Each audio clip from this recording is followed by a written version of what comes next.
Olá, seja bem-vindo ao Arte e Investimento. Meu nome é Jorge Priori e hoje nós vamos conversar com o professor e perito de obras de arte, Gustavo Perino.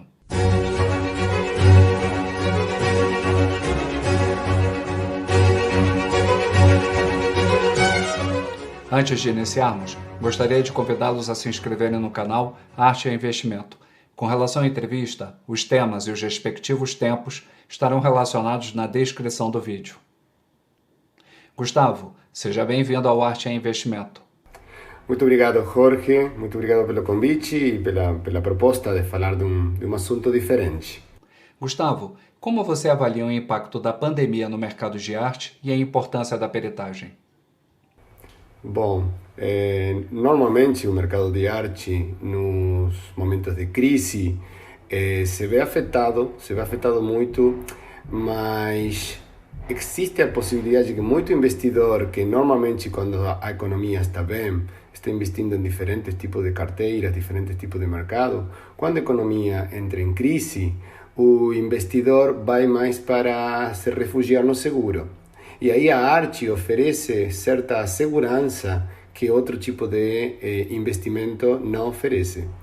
Isso se junta também que estamos atravessando uma situação que muito atípica, que só depois da Segunda Guerra Mundial tive uma comparação, que muita coleção vai ser colocada à venda, ou parte da coleção.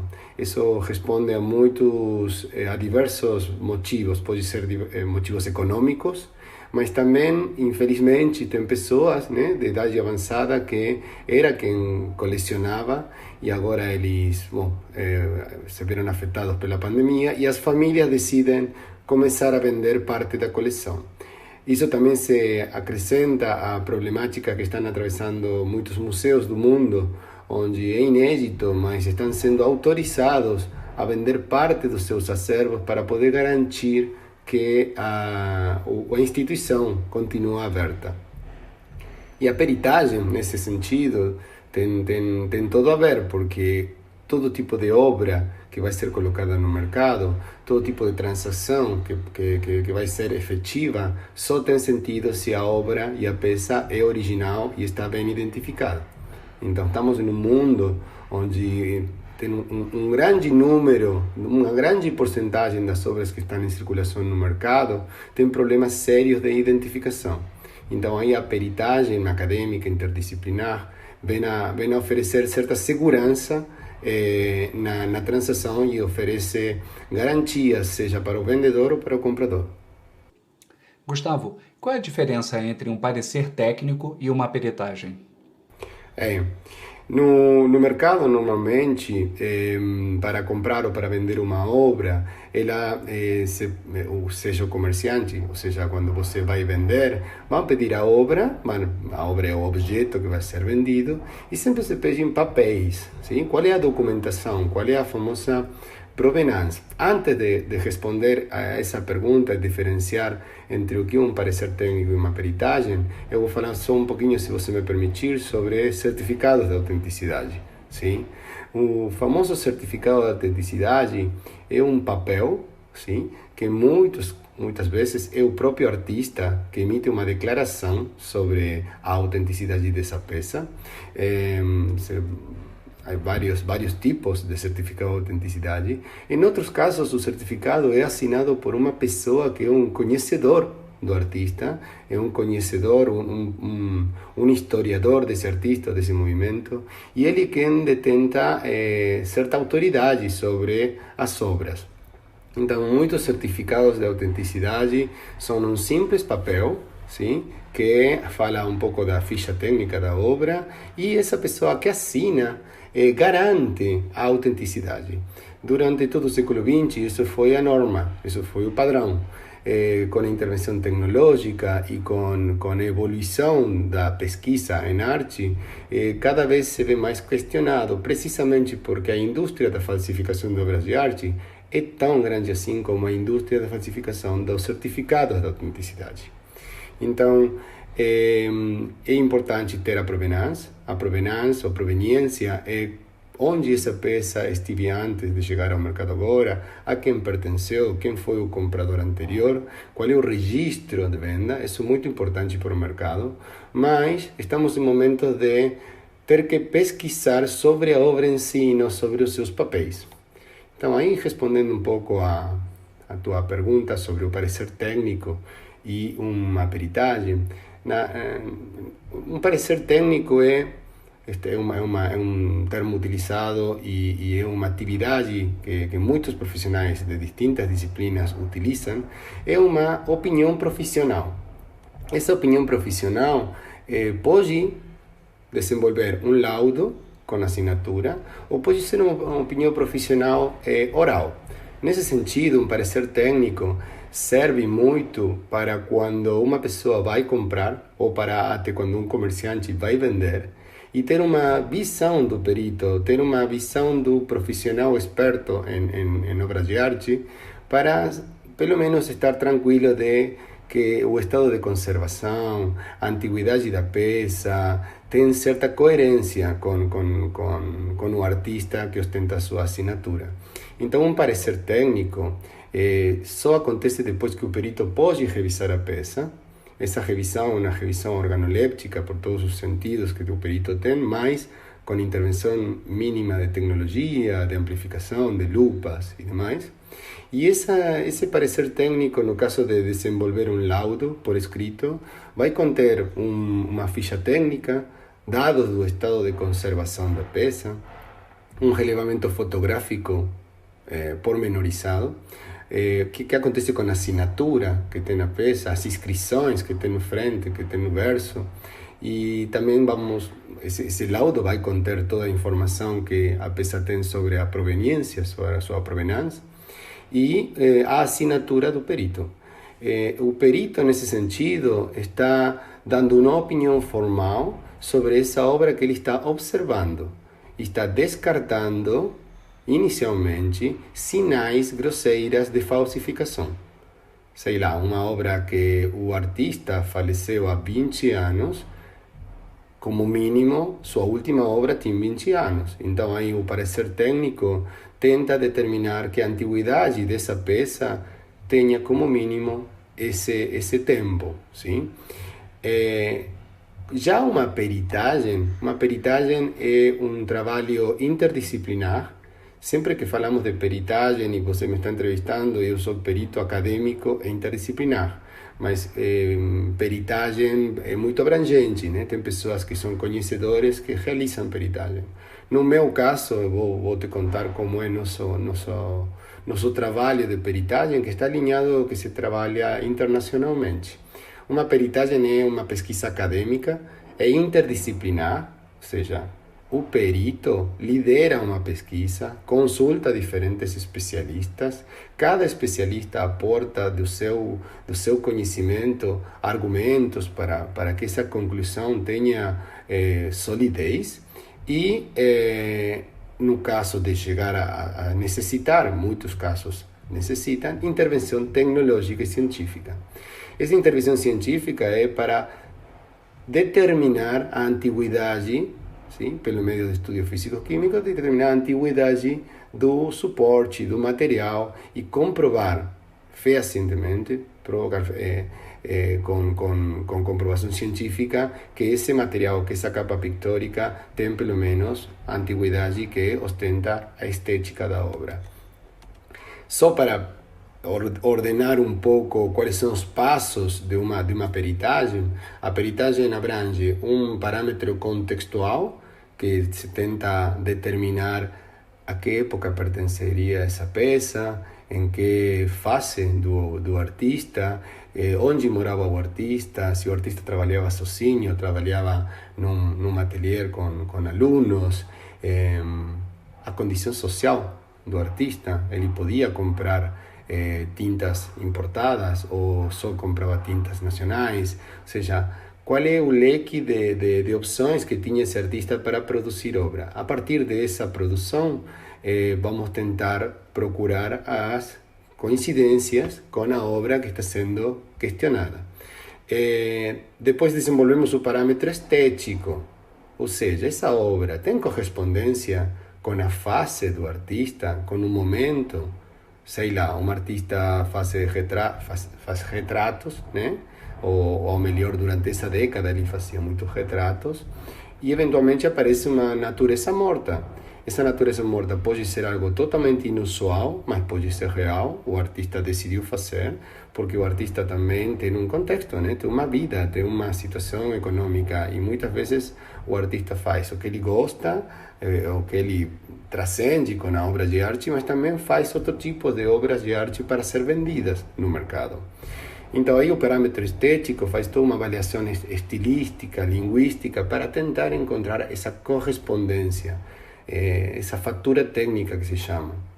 Como o artista escolhe utilizar o pincel, como o artista escolhe misturar as tintas, fazer a base de preparação, como emoldura e até como coloca o chassis, o pege para o especialista colocar o chassis. É uma série de decisões que são únicas do artista, que normalmente o falsário não consegue reproduzir. Aí sempre temos o apoio do historiador da arte, né? Que é um pesquisador da bibliografia, da história do artista. Então, como é uma peritagem interdisciplinar, o perito aproxima tecnicamente sobre a obra, e o historiador fornece argumentos e dados duros, né, sobre a vida do artista. E eventualmente a gente consulta a outras fontes. Depois vamos para o parâmetro técnico. O parâmetro técnico é como está composta essa obra, que materiais foram utilizados, qual é o sentido da pincelada, que isso se chama o estudo da pinacologia, que é o estudo da pincelada, que é um estudo similar ao que utilizam os peritos grafotécnicos para determinar se uma assinatura ou uma escritura é autêntica ou é falsa, ou é produto de uma falsificação. E desse parâmetro técnico vai se desprender quais são as necessidades de comprovar materiais, ok? Que é o próximo parâmetro. Mas no parâmetro técnico a gente tem aliados, e nossos aliados são os restauradores, que eles sabem sobre a reposição cromática, eles sabem sobre as tintas utilizadas na restauração dessa obra, que tintas que estão na capa pictórica são as originais e quais são produto de uma restauração.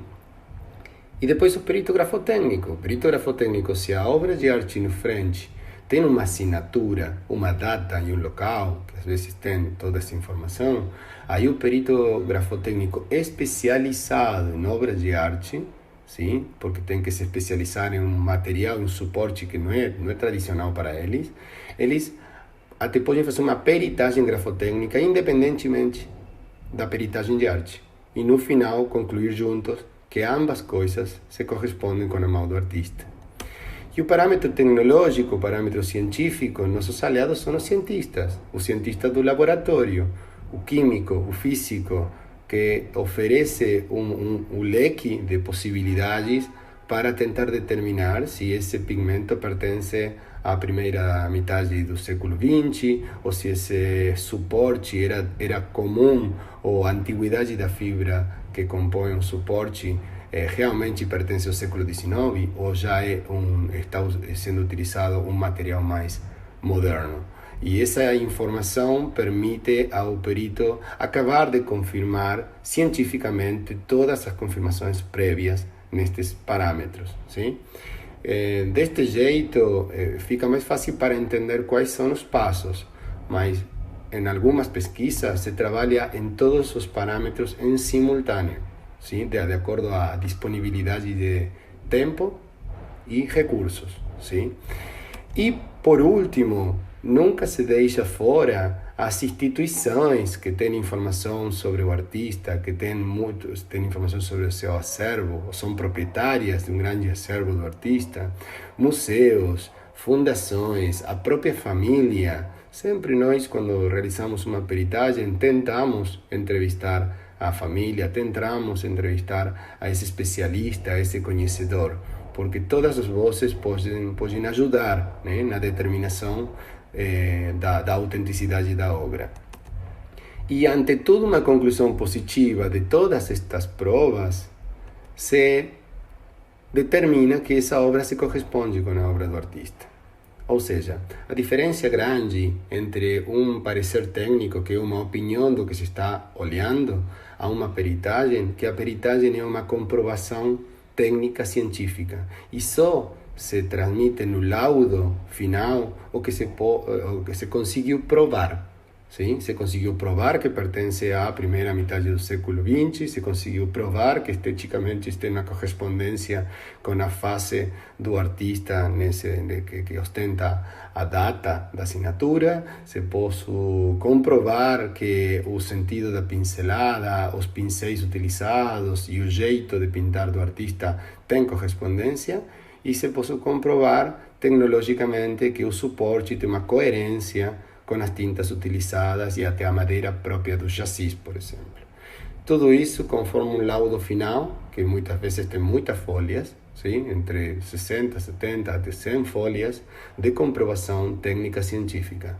E depois nós registramos isso no cartório digital, que hoje temos a apoiatura do blockchain, porque queremos que nossos laudos estejam seguros num cartório, para que nenhuma das duas partes tenha a possibilidade de mudar essa informação no futuro. Sim? Por isso, um laudo e uma peritagem é uma conclusão definitiva, considerando tudo o que foi estudado nesse momento e com a tecnologia que interveio nesse momento. Gustavo, quando se usa um parecer técnico ou uma peritagem? Bom, de acordo à finalidade, o objetivo do cliente, né? Às vezes um parecer técnico é o ponto de início para uma peritagem e às vezes é o trabalho final. Por exemplo, se você está por comprar uma obra e você já tem tomado uma decisão sobre que essa obra que você gosta, o dinheiro que você tem para investir é o adequado e só você quer diminuir o risco para evitar, sei lá, de que tenha sinais grosseiros de falsificação, aí a intervenção do perito é um par de horas de trabalho, uma revisão, tem um custo assequível, sim, em comparação com o que você está por comprar, e às vezes, se seja você o cliente que vai vender, ou seja, você o comerciante que quer ter certeza sobre a obra que você tem como propriedade, aí você pode fazer e planejar uma pesquisa, uma peritagem, e é um trabalho que leva muito mais tempo, muito mais horas de pesquisa, envolve vários profissionais e envolve até laboratório. Então, um parecer técnico é algo que um perito, de acordo à sua expertise, pode fazer em 2 e 3 horas, e uma peritagem leva entre 2 e 3 meses. Então, aí está a grande diferença entre um e outro. E a diferença também é a responsabilidade. Um peritagem acadêmico interdisciplinar tem a assinatura de um perito e é responsável ante a lei pelas conclusões que ele registra aí.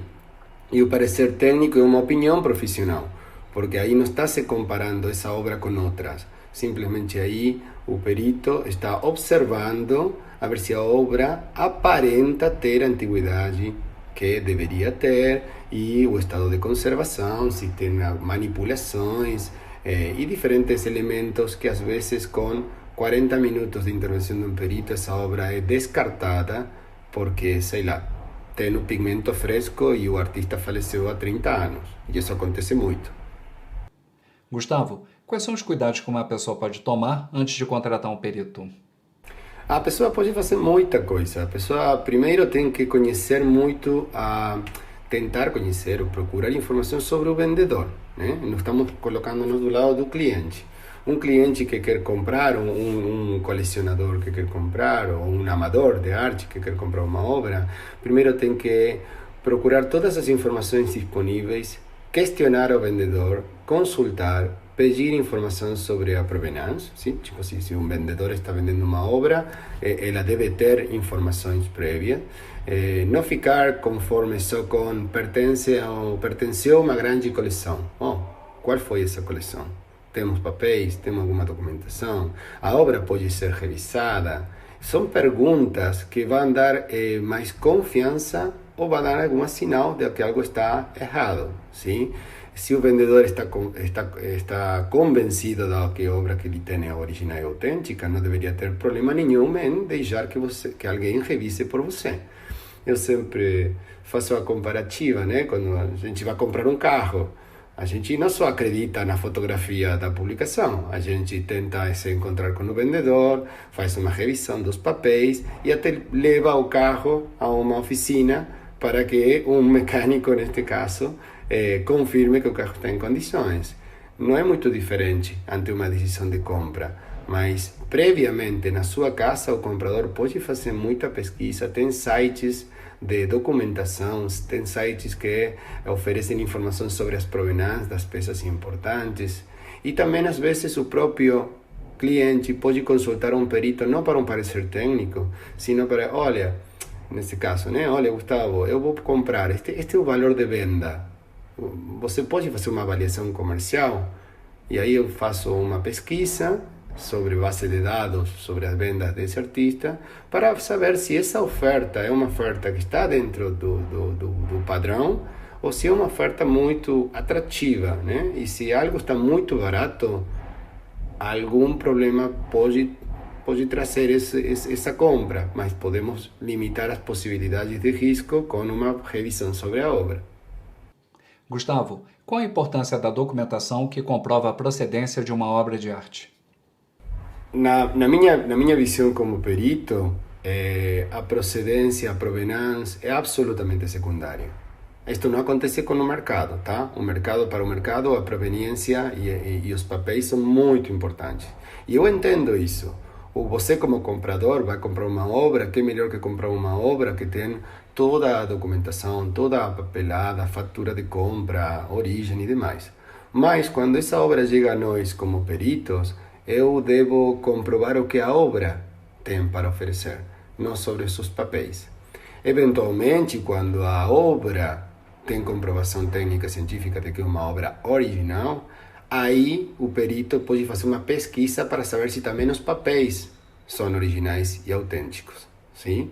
Eu já tenho, aconteceu conosco, com a nossa equipe, uma peritagem que acabou sendo negativa, né? Ou a obra não se correspondia com a obra do autor, e aí o cliente questionava de por que não tínhamos procurado informação sobre a provenância. E aí a resposta é simples: se a obra é falsa, não me interessa a provenância. Você pode ter todos os papéis, toda a fatura de compra, mas a obra foi trocada, a obra foi falsificada. Sim? Então são dois aspectos muito importantes e que hoje tem profissional para poder confirmar se essa documentação é original, autêntica ou se foi falsificada. Porque tem tudo, Jorge, tem obra falsa com certificado autêntico, tem certificado autêntico, tem certificado falso com obra falsa também, tem todas as combinações possíveis que você possa imaginar.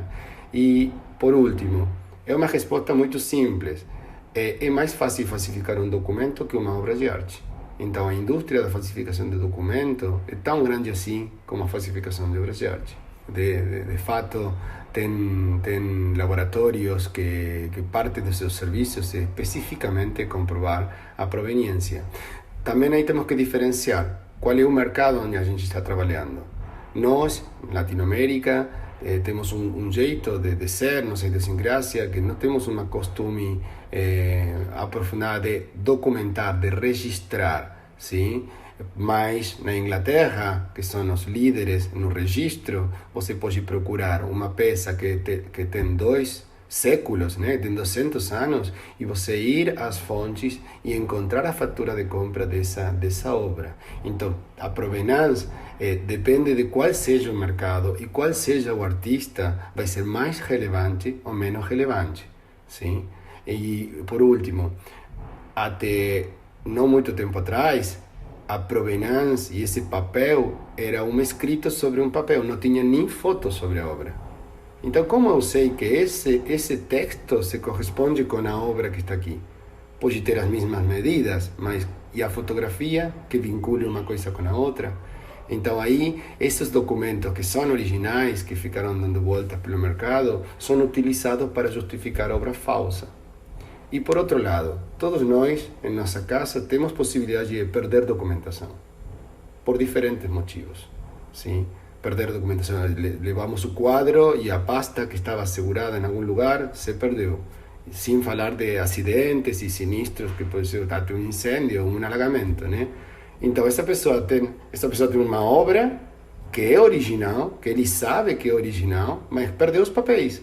Então é rejeitada pelo mercado inicialmente. Ah, você não tem papéis, a obra não é original. Não, você pode fazer uma pesquisa e você pode confirmar que a obra é original, independentemente de não ter papéis. Gustavo, como as fundações e instituições podem utilizar a peritagem?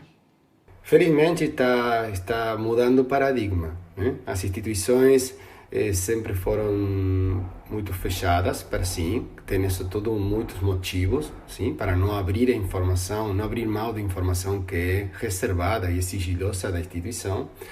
Mas, felizmente, internacionalmente, também aqui no Brasil, algumas instituições estão considerando que a peritagem é necessária antes de tomar uma decisão de aceitar uma doação.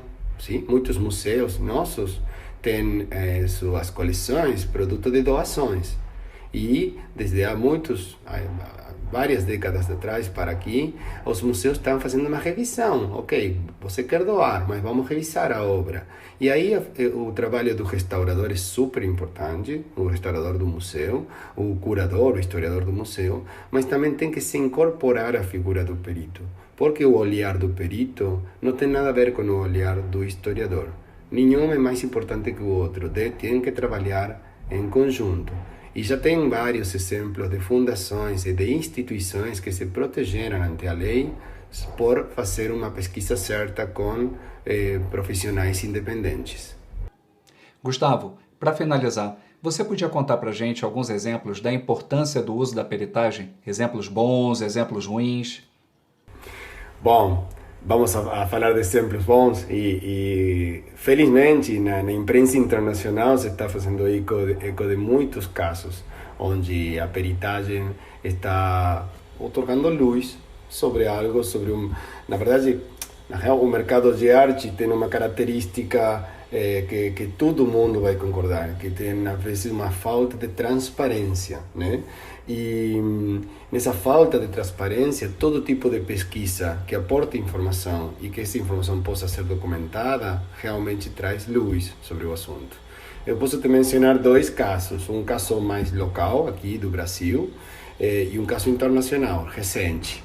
O caso daqui do Brasil, eu consegui ser protagonista e na minha equipe, que tem a ver com obras do Lava Jato, né? Sabemos a quantidade de obras de arte envolvida na Operação Lava Jato, seja para lavagem de dinheiro, que utilizaram obras de arte, como também comprar obras de arte de procedência dudosa ou comprar falsificações com dinheiro de propina. Claro que quem estava comprando achava que estava comprando obra original, sim?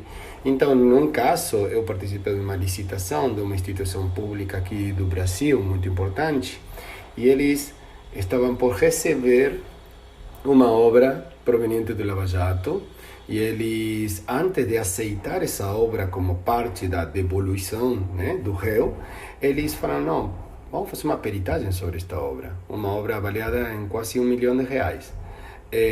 Aí eles criaram uma licitação, ganhei a licitação, e depois de 3 meses de pesquisa, essa obra que era avaliada em R$1 milhão, de um artista, de um dos principais artistas modernistas do Brasil, a obra acabou sendo falsa. Acabou sendo um pastiche, que se chama. O pastiche é o falsário pegou uma imagem de uma obra dele, pegou outra imagem de outra obra de outra década, juntou as duas e criou uma nova obra, uma obra original, e assinou como se fosse esse artista e até datou essa obra, sim, em 1950. Bom, a obra acabou sendo falsa, sim, acabou se comprovando que não só esteticamente não se correspondia, que tinha uma mistura de décadas, senão tinha todo o desenho preliminar feito com grafite e acima se preenchiam as lagunas com tinta, um jeito de trabalhar absolutamente diferente ao artista que precisamente não fazia desenho preliminar. E depois a comprovação de materiais, né? Materiais mais modernos que a década que ostentava a assinatura. Desse jeito, a instituição rejeitou essa obra, se poupou de ter uma obra falsa e com as consequências econômicas que isso leva, né? Aí eles apresentam a peritagem feita por um perito independente e, nesse caso, sou eu responsável pelas conclusões que aí estão no laudo. E isso continua no processo judicial, sim? Então, desse jeito, as instituições podem se proteger, porque muitas instituições não têm dentro dos seus funcionários especialistas. E, aliás, é melhor que esse tipo de trabalho seja feito por terceiros, independentes, que não tenham relação com a instituição. E o caso internacional é um caso muito recente que levou o trabalho de minhas colegas dos Estados Unidos, Colette Lord e Jennifer Mas. São duas peritas que tenho o prazer de conhecer pela organização do Congresso Internacional que eu fiz aqui em Buenos Aires e no Rio de Janeiro, e elas vieram para palestrar. Elas foram consultadas, foram contratadas pelo Museu da Bíblia, ok? O Museu da Bíblia tinha dentro das suas exposições pergaminos do Mar Morto, tem fragmentos de pergaminos, tem muita quantidade no Museu de Jerusalém, mas o Museu da Bíblia tinha comprado, seguindo as sugestões dos conhecedores da matéria e do mercado, tinha comprado fragmentos depois do ano 2002. 16 fragmentos foram analisados e os 16 fragmentos acabaram sendo falsos. Entre outras coisas, não eram pergamino, era couro. Entre outros elementos de falsificação, era que a tinta estava sendo colocada já sobre o material envelhecido e não tinha um envelhecimento natural. Um trabalho de pesquisa que apresentou 200 folhas de comprovação técnica científica, onde foram envolvidos mais de 5 profissionais de diferentes instituições. E foi algo muito bom, porque quem liderou a pesquisa foi a Colette Lowe, e ela, quando fechou o contrato com o Museu da Bíblia, ela se garantiu que os resultados da pesquisa deviam ser publicados. E isso já estava pré-estabelecido no contrato. A instituição, que foi a enganada, né, a que comprou essas obras, aceitou, porque também a instituição estava sendo questionada pelo próprio mercado. Alguém tinha já falado que os pergaminos que estavam aí não eram originais. Então, desse jeito, a própria instituição financiou a pesquisa terceirizada com peritos independentes que apresentaram mais de 200 folhas de comprovação técnica científica de que esses 16 fragmentos são falsos. Isso traz muitas consequências. As boas é que a instituição fica melhor posicionada. Ok, fomos enganados. Todos podemos ser enganados. Mas esses conhecedores, esses experts de pergaminos que tinham sugerido a compra da obra, agora estão sendo questionados eles. Até um livro foi criado ao respeito, e esse autor está agora pensando, se for confirmado outros pergaminos que ele considerou no livro, ele vai ter que tirar o livro do mercado. Ok? Então, foi uma compra milionária de peças, seguindo as sugestões do mercado e dos conhecedores, e que só uma peritagem tecnológica, acadêmica, interdisciplinar conseguiu virar o jogo e falar, não, isto é falso. Então, desses exemplos tem muitos. Felizmente, cada vez mais a imprensa internacional está fazendo eco disso e reconhecendo que o trabalho tem que ser interdisciplinar e que todos podemos aportar a nossa expertise para chegar à verdade, porque a função da peritagem é chegar à verdade, independentemente das consequências econômicas disso. Gustavo, só confirmando, a primeira vez que os pergaminhos do Mar Morto apareceram foi no final da década de 40, e esse lote apareceu do nada em 2002, correto? Sim, apareceram quase 70 fragmentos em 2002. Sim, tinha toda uma história, né? Que as pessoas que estão lá no lugar de origem encontraram estes pergaminos. Tem todo um esquema, uma quadrilha montada, né? Quem vai oferecer ao mercado supostamente alguém que é da zona, mas foram utilizados couros de sandálias da época romana, entendeu? Ou seja, toda uma indústria bem estabelecida, utilizando materiais muito antigos, ou seja, enganaram até o mais conhecedor. Por quê? Porque as limitações de nosso olho só podem ser superadas pela tecnologia. Então, aí a grande diferença entre o conhecedor, que determina que algo é autêntico só pelo olhar, e a pesquisa, que envolve tecnologia e vê muito além do olho humano, onde aí se pode confirmar que tem sinais de falsificação. Por isso, uma peritagem feita há 30 anos atrás, hoje pode ser contestada, porque hoje existe tecnologia que não existia há 30 anos atrás. Mas sempre uma peritagem começa e acaba em um período finito de tempo, né? Tipo um período curto, determinado, com recursos, quais foram os envolvidos, quais foram as ferramentas utilizadas. E isso leva a conclusões. Então, isso pode ser discutido com novas provas depois, mas pelo menos aí você tem um laudo, as provas de hoje, que se encontrou sinais de falsificação utilizando materiais que não correspondem com a antiguidade que ostenta a peça. Então é muito difícil que uma nova peritagem no futuro possa contestar tudo isso. Legal, Gustavo. Obrigado pela conversa. Muito obrigado a você pelo convite. Pessoal, arte é investimento em cultura, conhecimento, prazer e bom gosto. Até a próxima.